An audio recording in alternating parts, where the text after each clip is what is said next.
It was 10 in the morning, and sitting in the bar with a whiskey, I watched Anna walk around the bar looking for something to do. I couldn't help but wonder why she plied her trade in this place. And that place was the Longhorn Saloon. I couldn't understand why some man hadn't grabbed her and taken her away from her slut life. Several times I spent a couple of dollars to be with her and considered it well spent. I'd like to do this again. I have money, but no time. Old man Brewster at the grocery store would have my van loaded and ready to go, and if I left now, I'd be there by evening. If I stay here tumbling with Anna, I'll be back home after midnight, although maybe it's worth it. Anna finished walking around the bar without finding anyone, and finally came up to me. "Good morning, Frank. Do you have some time for a little fun? Maybe next time, if some man hasn't taken you away from your slut life yet." She laughed and said, "It is unlikely. There is only one man who comes here with whom I would go, but he is not interested in marrying a woman like me." "Then he's a fool." She looked me straight in the eyes and said, "You don't look like a fool, Frank." "I? Would you leave here with me? Offer, and you will find out. Do you have any idea what your life will be like away from here? I grew up on a farm, so I have a pretty good idea. How quickly can you pack your things? Brewster should be loading my van by now, and it's time for us to head out if we want to get to my house before dark." "Give me 10 minutes, she said, and hurried upstairs. I waved my hand at Titus and told him to refill my whiskey. While pouring, he said, "I couldn't help but overhear what you and Miss Anna were talking about. You know that if you carry out your plans, Matson will not like it. Even though Matson is the owner of this saloon, she doesn't belong to him. It's unlikely he'll look at it that way. You do this and he will want a piece of your skin. You better be ready for this." I sipped my whiskey and wondered what Matson might do. Then he shrugged. "Whatever it is, I'll do my best to deal with it, just like everything else I've dealt with since I signed up for the war." I saw Anna approaching, finished my whiskey, and stood up. She carried a backpack and a bag. I took the satchel from her, and we left the saloon and went down to the grocery store. My wagon was ready to go. I had paid Brewster, placed Anna and her things in the wagon, and was checking the horses and tack when I heard, "Get your damn ass off the wagon and go back to where it belongs." I walked around the horses and saw Zach Matson rushing into the van and yelling at Anna.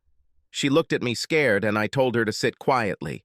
I stood between Matson and the cart, put my hand on the Colt Dragoon in the holster on my right side, and said, "Go away. She's with me now, and you have no say." "Hell no. She's not going anywhere as long as she owes me." "What does she owe you for?" "For room and board." With my hand on the gun and my eyes on Matson, I asked Anna how much she owed, and she replied, "I don't know. He never told me." "How have you paid him so far?" "From the money I earned through prostitution." "How much does he get from each man you work with?" "He takes everything." "Then I don't think you owe him anything. In fact, it looks like he owes you a little. Why don't you go back to your saloon and find out how much you owe her, and next time we're back in town, we can collect it." "There's no way I'll do it." "Get off that bitch cart and get back to work." I took out my Colt, pointed it at Matson's head, and said, "The best person to return to this salon is you. And now, get out." He backed down, saying, "This is not the end yet. You haven't seen the last of me." And then he turned and headed back to his saloon. I climbed into the wagon, took the reins in my hands, slapped the horse on the sides with the long ends, and said, "Go ahead, guys, take us home." We set off, and 5 minutes later, we were out of the city and moving on. The journey to my house will take quite a long time, so we have time to talk and get to know each other better. I asked Anna to tell me a little about herself. I learned that she was 19 years old and grew up on a farm in Ohio, where her parents worked for the farm owner. As she grew older, she was asked to work on the farm and sometimes in the kitchen, along with her mother. The owner of the farm died, and her parents decided to move west and find their own place. Anna and her 19-year-old brother decided to go with them. They were caught by the Indians on the plain. 5 wagons rode together in a rough square and tried to fight off the Indians. They were almost overtaken when a cavalry column appeared, and the Indians fled. Of the 31 people in the vans, only 9 survived. Anna was the only one from her family who managed to escape. The cavalry escorted the survivors to the city and left them there. Anna had no money and could not find a job. Old Man Barnes let her sleep for free in the hayloft of his stable, but she was so hungry that when the cowboy offered her $1 to spend some time with him, she did it just so she could have money for food. Once she started, she never stopped. Matson offered her room and board if she would work in his saloon. It was only after she had been there for 2 weeks that she discovered Matson was charging her for room and board. And then she wanted to hear my story. Born and raised in Monroe, Michigan.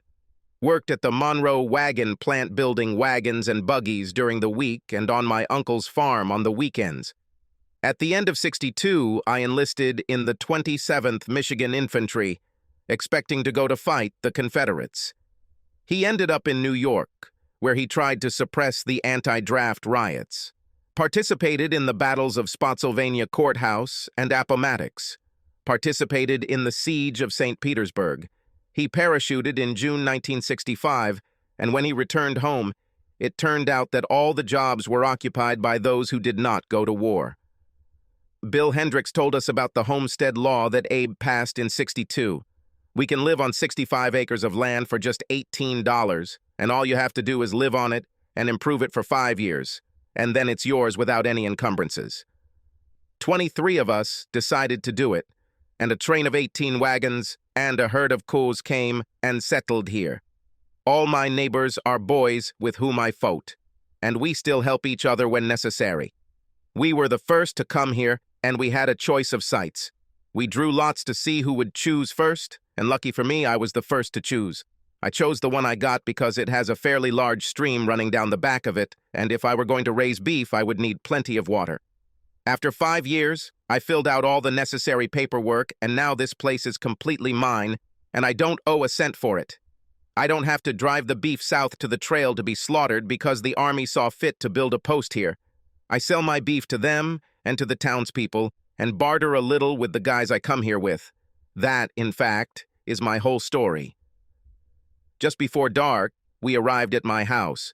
We carried her things into the hut. Then I took the wagon to the barn, unharnessed the horses, brought them into the stalls, fed and watered them, and then left the wagon to unload until the morning and headed towards the hut. Entering the hut, I found Anna naked on the bed, waiting for me. All I could say was that if she was ready, then I was ready.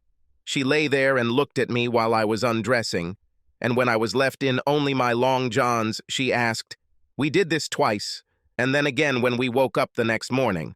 And after that, it seemed like she wanted to do it all the time. The next morning, she asked if I had chickens, pigs, sheep, or just cows. I said only cows, and then she wanted to know what I wanted her to do around the house. I don't want to just sit here all day and wait for you to come back from tending to the cows. What would you like to do? Plant a garden, maybe get chickens to breed and get eggs from. Do you know how to plant a garden? I've been doing this for many years. Make a list of what you need and we'll buy it next time we go to town." That evening, when we went to bed, she looked at me longingly, and I understood what she wanted, and I did it. She, of course, liked it. Then she reciprocated my feelings, and I liked it just as much as she liked what I did to her. She's gotten better since last time, and the last time it was about a year ago. I came to town to buy groceries and went to see her. She said she was very sorry, but she was on her period. I was about to leave, but she took my hand and said that she could still help me, and when I asked how it was, she told me to follow her to her room, which I did. It was my first time, and I liked it. Not as intense as copulation, but very close. 3 days later, Zach Matson and 2 horsemen showed up at the house, and he shouted, "Hello, home!" It was pure luck that I was in the barn when they showed up. I was mostly looking after the cows, but at that moment I went back to get the salt blocks. Anna opened the door, and Matson said, "Get ready. I'm taking you to where you belong." Anna closed the door in front of him. Matson laughed and said, "This won't help you. If I can't break down the door, I'll just set this house on fire and smoke you out." They were facing the hut, so they did not see me approach them from behind And when I said, "I don't think I'll like it," it scared them a little. Matson turned his horse to face me, and his men followed. "We came to take my property," Matson said. "She is not your property. Abe outlawed slavery. She is not yours. She is here of her own free will. It does not matter. She'll come back with me. And how will she go with you if you are dead?" I had a revolver with me. I always carried it with me when I was outside. You never know when you might run into a rattlesnake or coyote. Once I even saw a wolf. I put my hand on it and Matson said, "There are 3 of us, and there's only one of you. You can't take all 3 of us. Maybe not, but I'll take at least one. And it'll be you. And since you leave and can't pay them, they might just turn around and leave." From the hut I heard, "I'm targeting the one in the red shirt," and we heard a click, cocked chicken. Now I only have 2 to worry about, but the first one will be you. Matson turned to the other 2 and said, "I'll double your salary." And while he was saying this, I took out my Colt Dragoon, and Matson, when I heard a click, cocked trigger, turned to me and I said, "Do it or get off my land." Matson was angry, and angry people sometimes do stupid things, and I was waiting for him to start the fight. But his 2 men weren't angry, and they didn't really like their chances if the shooting started. Anna had already cocked her Henry and took aim at one, and my Colt was already in my hand and pointed in their direction. They turned their horses and rode off. "This is not the end," Matson said, and turned to follow his men. As he did this, I called out to him, "Matson," and he turned to look at me. "If there is a next time, I will kill you. Understood?" He threw a hostile look at me and galloped away. I went into the cabin, and as Anna was putting Henry in his place, I asked her if she really could have shot the man in the red shirt, and she said yes. When Poe died, I picked up his rifle and shot at the Indians. This was no different. I went to my chest, rummaged around at the bottom, and pulled out a 4-barreled Sharps pistol, which I took from a dead Confederate in Sylvania Sports. I handed it to her and said, "It doesn't have any stopping power because it's only a .22 caliber. If you need to use it, shoot it in the head." I took her to the barn, let her shoot it and get used to it, and then told her to keep it handy when I wasn't around. We have settled down. She had her own chickens and garden. I had beef and hay. One evening, coming from haymaking, I found her slightly agitated. Before he could ask, she said that she had to shoot a man that day. "He's in the barn. I had to drag him there. I couldn't leave him in the yard because someone might come. One of the people who came here with Matson, the day we drove them away. He told me to pack my things, and he would take me back to Matson, where I belonged." While gathering her things, she picked up the box of pepper, turned, and remembering my words, shot him in the face, and he fell. Her bullet hit him in the left eye, and that was the end of it. I buried him under one of the horse stalls, threw some hay on the ground, and then returned the horse to his stall. She was worried about what to do with his horse, and I said that I would use it to plow the fields and it would never be seen in town, so we wouldn't have to answer questions about it. If anyone sees her and asks about her, I will say that I found her one morning in my hayfield with a bloody saddle and was planning to take her into town with me the next time I went. The only question I ever received about this was from Jacob Winters. He's one of the guys I went to war with. He came to see me one day and asked me when I got my 3rd horse, and I told him how it happened. He said that he would give me a boar and 2 sows for her. He breeds pigs, and I agreed. That's what we did. Us Michigan boys exchanged with each other. This is how Anna got pigs. I took a few more things from the man Anna shot, except the horse. He had one of those new Winchesters, a Colt Peacemaker, and $38 in his pocket. I liked the Peacemaker, so I gave my Dragoon to Anna to keep in the hut, and I began wearing the Peacemaker myself. As soon as I traded Jacob's horse, I cleaned the blood from his saddle so that Anna would have something to ride. It was McClellan, and there are many of them in the area. The fact that the man came convinced me that Matson was not going to leave things as they were. It didn't matter that she wouldn't be of any use, being 3 months pregnant and all. But he didn't know that. I thought that Matson was a coward, and instead of coming myself, I told him that at the next meeting I would kill him. He sent his mercenaries. Why only one this time? I don't know, but it didn't matter. I had to do something. It was impossible to hope that Anna would cope with this alone if I was in the field, and more than one of them appeared. I didn't want to wait for the axe to fall, so I saddled Horse Raz, as I called him. The other was Horse too. First, I went to the city in the first rays of sun. We didn't have any plans. Just going to stop by Matson's saloon and see where it took us. We didn't have to wait long. Before I could put $1 on the bar and tell Titus to bring me some whiskey, I heard, "What the hell are you doing here?" I turned around and saw Matson and said, "I drink whiskey." "Not here. Get out of here and don't come back." Without turning my back to Matson, I asked, "Titus, who will get this position after Matson's death?" "Don't know. He has no relatives that I know of." "Maybe you can control it yourself until someone shows up?" "Don't know. I only worked behind the counter." "Perhaps you will have a chance to see if you can do it." "What do you say, Matson? Is he ready for a chance to see if he can do the job? If you want me to get out of here, you'll have to kick me out. The thing is, I don't think you can do it. You armed, come on, or get out of here and let me drink my whiskey in peace. Are you man enough to test me, or the slug I see you as?" Besides me, Matson, and Titus, there were 6 others in the establishment, 3 at one table, 2 at another, and 1 sitting alone. They all knew me, and knew that I was a farmer and rancher, not a gunslinger, so they knew something bad would happen if I challenged Matson. They heard everything that was said, and everyone looked at Matson to see if he could stand being called a coward.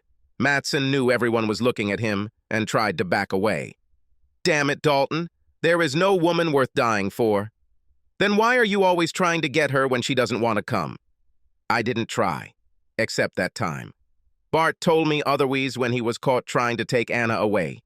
He said you told all the guys working for you that you would give $35 silver to whoever brought Anna to you. I told him that if I see him next time, I will kill him. He must have believed me because I haven't seen him since. I haven't chased him away for a long time, but then I thought about the other guys you offered money to. I can't sit at home all the time, so in the end I realized that you can't pay anyone anything if you're dead. So there you go. You win, and all you have to do is go and get it. If I win, I won't have any more worries." "Damn it, boy, you had no right to take her away from here. She owed me money." "But we don't think so. You gave her room and board and took everything she earned here. Room and board anywhere else in town costs 75 cents a day. Anna never earned less than $3 a day. According to our calculations, you owe her at least $1,500. She never insisted on this because she was glad to leave here. But I don't think so. She worked here, so she is mine. I'm guessing you're one of the people who didn't hear the rumors that Abe freed the slaves and outlawed slavery. It may no longer be there, but even after that, slavery was not restored. She is free to do what she wants, and she wants to leave here with me. Now the question is, how many times do I have to call you a cowardly slug so you can sneak out and prove me right, or pull out a gun and prove me wrong? I saw that he was no longer going to accept being called a coward in front of everyone in the room, and I couldn't allow it. As long as he lived, he could pay people to do his dirty work for him, and Anna wouldn't be safe. I took a deep breath and then said, "Okay, coward." Then he turned his back to him and raised his glass of whiskey with his left hand. In the mirror at the back of the bar, I saw a smirk on his face as his hand went down to his gun. I dropped my temples, and my right hand went to my gun as I turned and took 2 quick steps to the right.